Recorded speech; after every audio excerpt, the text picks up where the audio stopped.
I said, you know me better than it, like most Yeah. people. Do you think? And then she just stopped and she was like, her face like softened and she's like, well, no. 'Cause And then that was yeah, the end of the conversation. she realized what you started realizing with your friends in college. Yep. But Yep. that also, you know, that is what happens, especially when people are older. They've worked a lot. Her and our dad worked really hard on trying to stay together in their marriage. They both did. I mean, they did everything they could. And there was a lot against them. Like when you get married at 19 and you come from the two different worlds they came from, my God, like Yep. what a beautiful thing that you really wanted to make it work so much. You made it over 40 years. That's wild. And you go through so much change. They had three of us. Like, so when you really stand and look at that, try to understand, especially if you're having struggles with parents or grandparents or understanding their beliefs or why maybe they don't like your same-sex marriage or you're not married in a church partnership or like whatever the thing, try the only way we are going to move forward is to empathize. And I absolutely know the opposite end where you're crusading and you're standing up for yourself and saying, no, this wasn't right that you taught me this. And this wasn't right that you did this with me. That's okay because you're realizing it. But don't Yeah. stay there forever because you somehow have to come back to trying to understand that empathy of meeting someone where they are and they're worth it if they're your loved one. Now, if they've caused you so much harm, like there was also a lot of years where we had to set a lot of tough boundaries with our mom. So that also influences whether it's religious or mental health or anything, addictions, all of those things, regardless of your situation. These are cultural matters. That's why we're talking about them, because I think sometimes when people think culture, they think race wars, they think politics, and that's all they think about with culture, or they think for the culture, popular culture, hip hop music. That could be true. When we talk about culture, we're talking about these stories that with our guests, with ourselves, this is actually what drives everyday decision making and ultimately your destiny in life. It is the core beliefs you hold. It's the values and norms by which you show up. And I believe it was Socrates said, an unexamined life is not a life worth living. And therefore, if you're not living, then you're fixated on your imminent, for all of us, your death. So you choose what you do with this chapter in this time you have in this body you have on earth. And I think that that's valuable. And if you're not spending time reflecting on who you were as a kid, why you think the way that you do about the world, then that you're actually depriving yourself of living a more liberated and full life, of understanding who you are and the love that the creator has for you. I Period. really think that my whole faith deconstruction process, and I would say I'm in reconstruction right now, Yeah. but I think that that heavily influenced my ability to depart from nursing and like sort of see that part of my life as a death in different ways. Yeah. Like, because it did, not that nursing, like healthcare and faith have too much to do with each other, but for me it was the same deconstruction that happened when I left my nursing job. Yeah. Like it was a period of years of seeing bullshit happen, and it was a similar process of like letting go of the attachments I had and the There's worth a I grieving. found It's a in grieving that, process. grieving in that, and then seeing at the end how little and insignificant my actual impact was Mm. to like the people around me. Not that it wasn't great to my patients, but Right. like deconstructing from that system. Like we talk in one of our courses about religious systems, right? Mm-hmm. I think that any system that you're a part of Yeah. has these elements of you're in or you're out, right? You're gonna Yeah. Yeah. subscribe to this certain philosophy or you're not. And that also deconstructing from faith and being able to leave church and not look back and think, okay, this is actually harmful, was a similar thing that happened when I left healthcare as well. Yeah. And it was pretty quick. Yeah. So on that same vein, and because I know that we well, sometimes we go for a while here, but this is a little longer one too. We're proving that in 2024 there really is more with our featured voices because if you haven't, our first one to kick off the year, I have to give a shout out to Courtney Hartman. And actually, so you all know, that is one of my sister's colleagues from her time in nursing. And that is how I met Courtney, was through my sister, who you had already had an established personal and professional relationship with. So I love that this year we're kicking off more heavily with healthcare. I And need to do a whole episode on I've never told the story of why and how I left. And I think that I didn't sign any kind of waiver or release when I did resign, will but you tell that briefly uh, right now? Will you tell that briefly right now, or you want to do a different episode on that? um I we might just need to do another like part two Deep interview on dive that. into Yeah. healthcare, Yeah.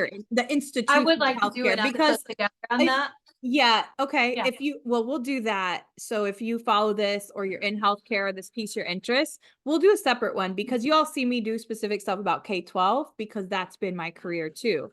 So I think that that could be, I'd like to spill the tea, I'd and love I to won't have, name names, but I would I'd love love to I know a lot about the story, you all, and I think it would be powerful because one of the things that we both shared in leaving those systems and institutions was how similar they were.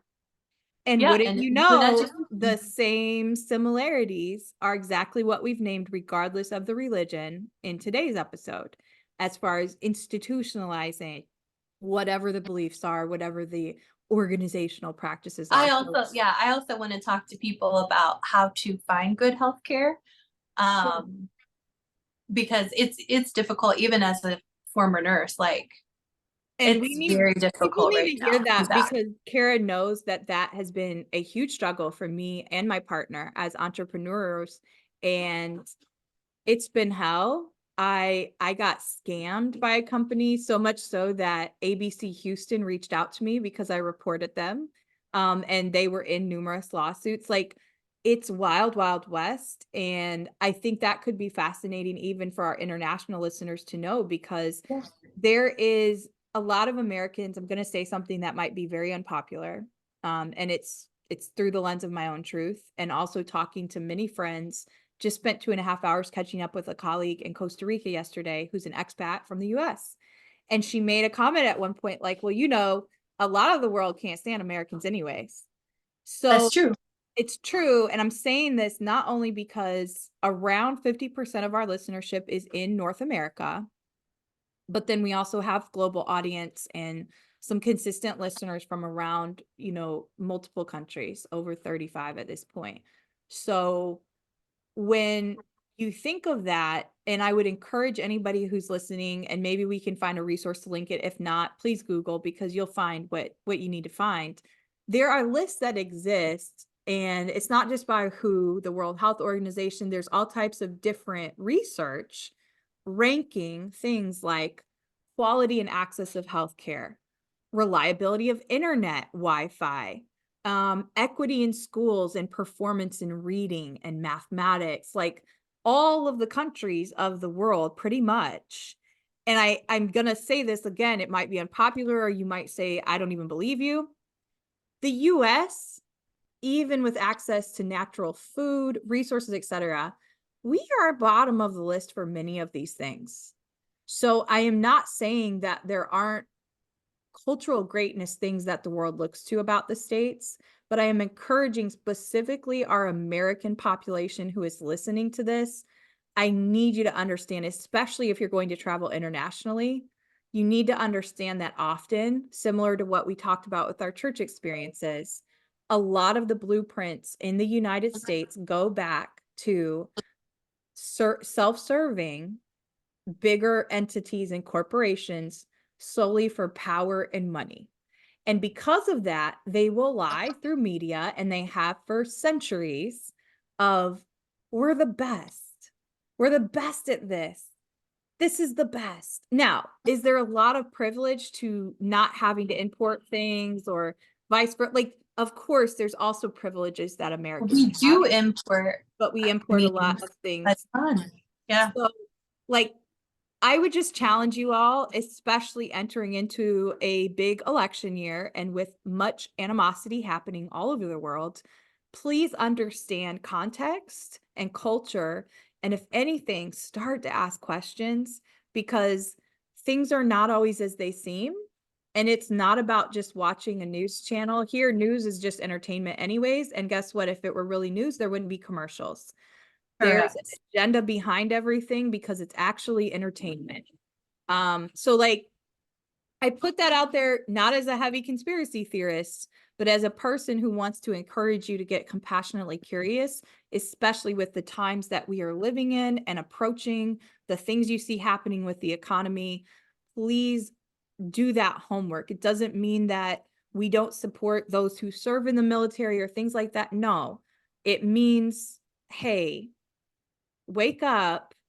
There's a big, big world out there. The American population is but a very small portion. And then beyond that, there's a big, big universe out there with many beings.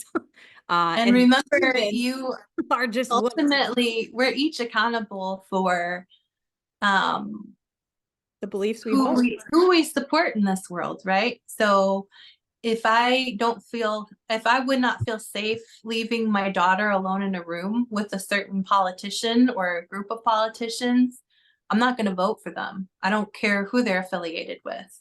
If I don't feel like somebody's moral and ethical compass is anything but narcissistic, and that they're in a role not for public service and to be of service, but because of a bigger agenda, I'm not doing that.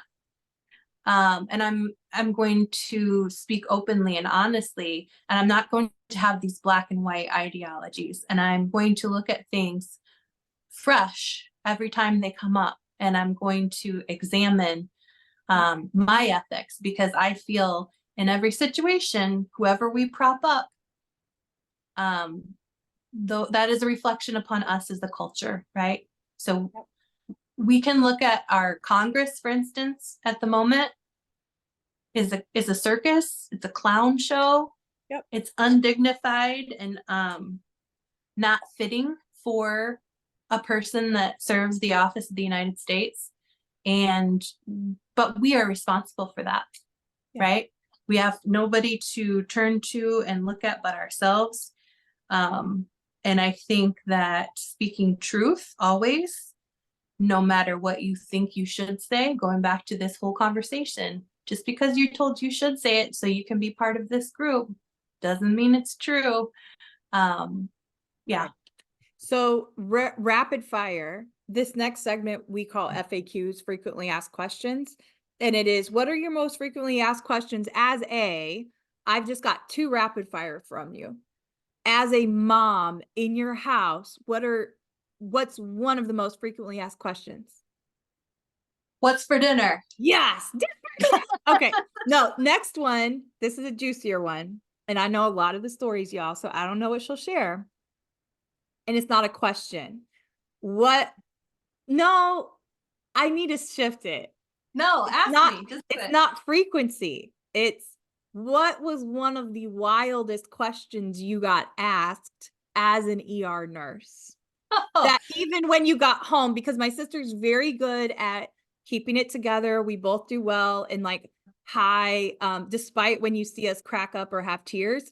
No, we can usually pull off improv because we've literally had to like manage lockdowns and people suppress our emotions. and yeah, you have to keep yourself together. But then when you go home and process those things, what was something you found yourself going home and going, oh my goodness, I can't believe this person asked this or did this? Like, what's I'm going to say something.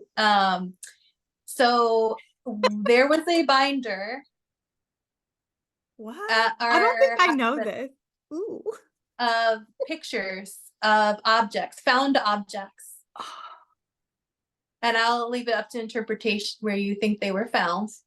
But the surgeons had, x-ray pictures of x-rays, no patient names associated with them, obviously. No. But But you also have to keep record anyways, right? It wasn't just yeah, like, oh, we're keeping a no, fun no, no, no, no. album. So I want No, to it was like clarify a case. that. It was like kind of like a case log. I assume there was some sort of like, oh, a candle's really hard to retrieve out of here, or um, don't stick glass bottles in this area, or things like that. Like, Oh, okay. We'll leave it at that to keep it clean. I know some of these stories though, and you like just never feel embarrassed, especially when it comes to your health, because Kara also knows firsthand what happens when people get embarrassed and they wait or they try to remove things themselves or heal things themselves. yeah, Just if you feel sometimes oils aren't enough, yeah, ladies. if you feel like this is bad, then go to the ER and just let the professionals help you. If Okay. your toes are turning black, it's probably time to go see a doctor. Um, this next segment is typically we talk about the inner child journey. We've talked a little bit about your childhood, and I know that always comes out when we look at the cultural origin story with our guests.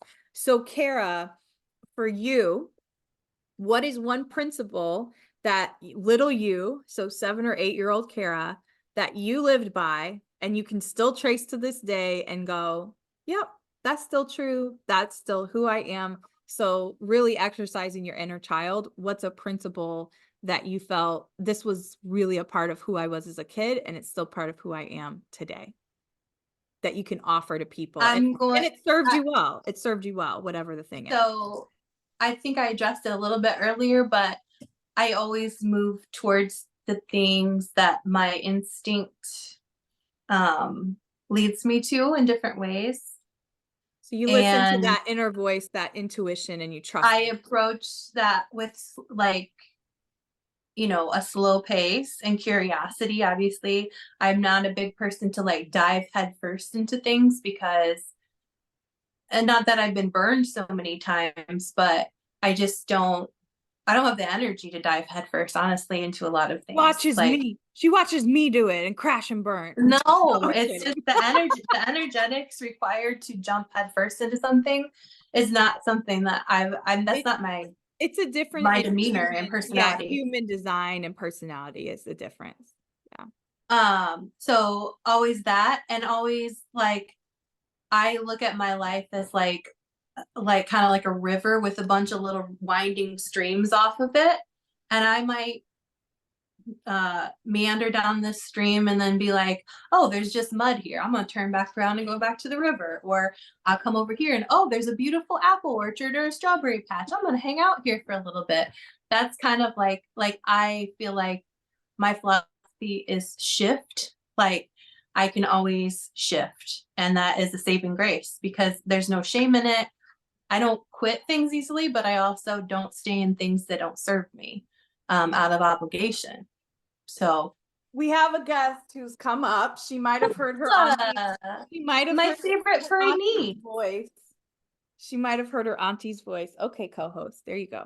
Okay. So thank you for that. It's really following that inner voice, that intuition, and trusting it, trusting And that for me, first gut. also, like my inner voice, and when I say inner voice, it's like that connection to spirit, creator, Yeah. Holy Spirit, whatever you want to call it, in Yeah. your particular, walk Quiet of whisper, life.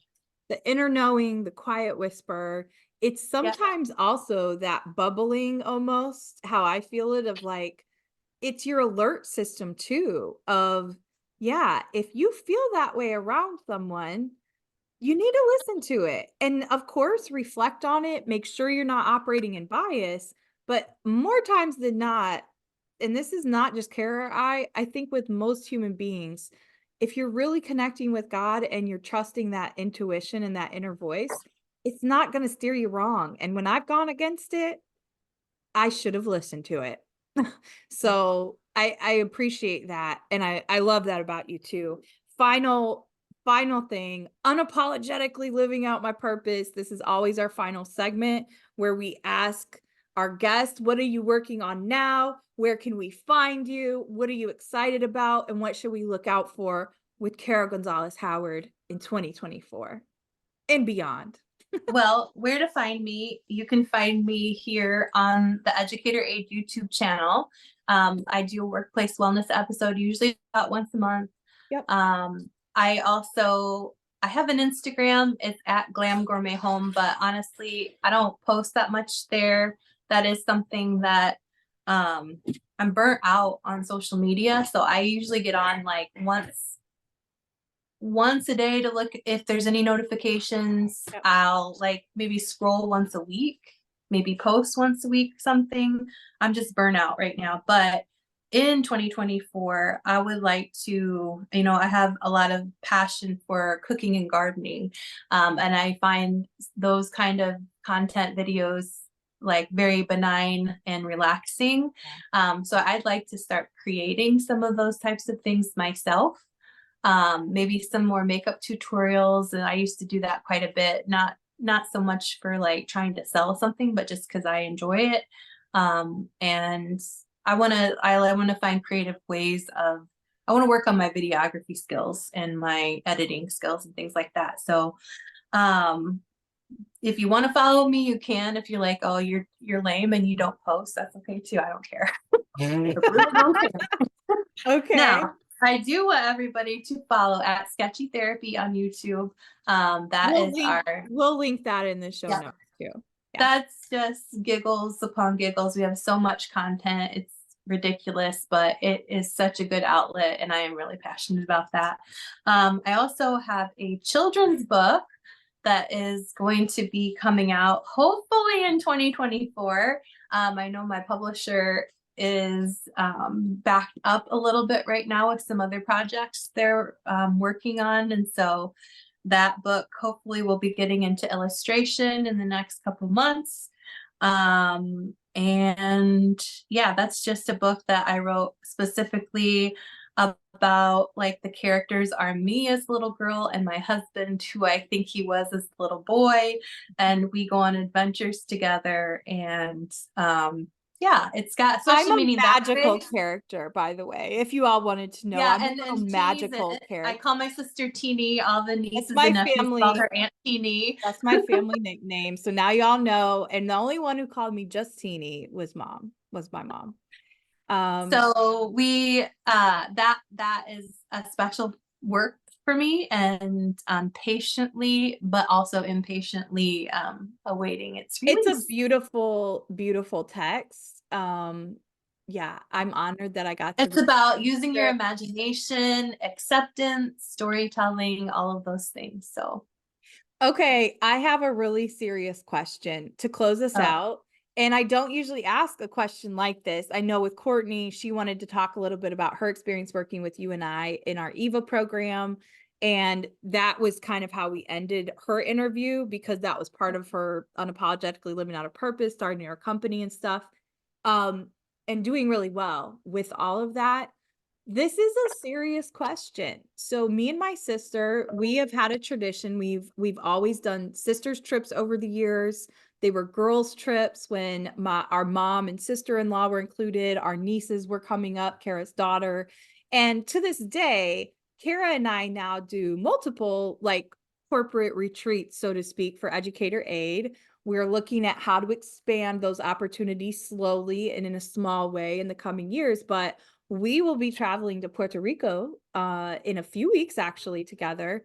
Cool, I got to get on solidifying all the details. But our hope is to, offer some different experiences in the future for different people. So absolutely comment if you hear that and you go, hey, I would love to go here, or whatever. But the final question is this, because we both we grew up loving comedy. Both of our parents were a riot in their own ways. They both like to be goofy. We really do, when we look back, we had a lot of funny characters in our family, funny people, funny stories, and also we grew up watching a lot of comedy and loving it.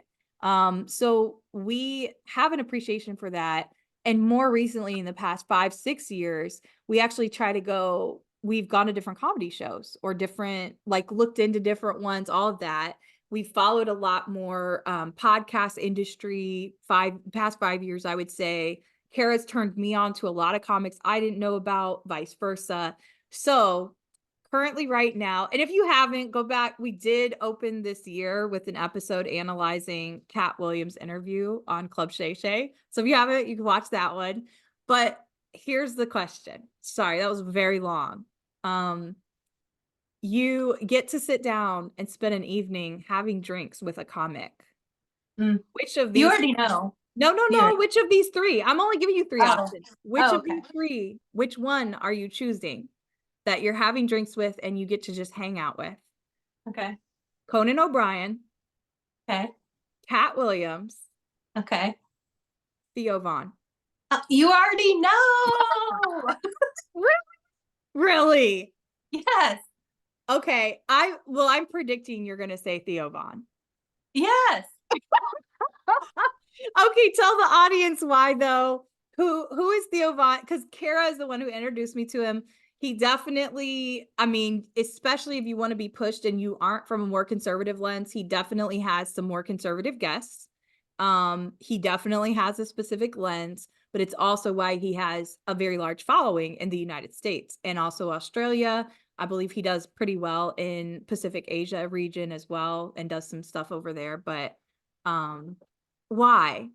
Because for me, I look at Conan and Kat like, oh man, they're kings of comedy in a way. Because both Conan and Kat, as much wonderful work as they've both done, have an ego that I can't get past. Okay. Like, it's not like I wouldn't sit down and have dinner, but it's like Wait, you heard it here first. Kara's rejecting dinner with Conan and Kat. No. Hey, I have boundary setting. Like, I'm good at boundary setting. Unapologetic about it. So, I think Theo Vaughn is one of the very few storytellers we have right now that is like speaking from the heart and speaking authentically and honestly, even though sometimes he comes across a certain way to certain people. I read comments a lot on his work and, people think what they think. I don't always agree with everything. So people know he's always shared very vulnerably about his own struggles and his own journey. And there's something very attractive about that. He would like his storytelling is what sets him apart from, I think, anybody right now. Like and I know some of them are probably majorly embellished or even like completely fabricated, but I think that it's so admirable when somebody can just like I just have an admiration for that skill, really, of like off the cuff, just being able to make up, like, say the most outlandish version of a story and say it out loud and say it in a way that's entertaining, funny, like touches people, like all of those things. Yeah. And I don't get the sense that he has an ego about anything that he's doing. So I don't like being around people who are creating for their ego. Like, I can sniff it out right away. It bothers me. I don't care what kind of work you're putting out in the world. Like, it really leaves a bad taste, because it's like, are you here in service or are you here for you? Like, it's okay to be here for you, but like, also, that's a private thing. That's a private matter. Right. And it's important. That's a good differentiator for people to hear, because I don't think that I hear you labeling ego as inherently bad, because ego actually serves to protect us sometimes. Yeah. But when it comes through in the work you're doing, but it's supposed to be in service to the world, that is where I also find that easier to sniff out, because you're doing it to get validation or recognition or likes or clout or whatever the thing.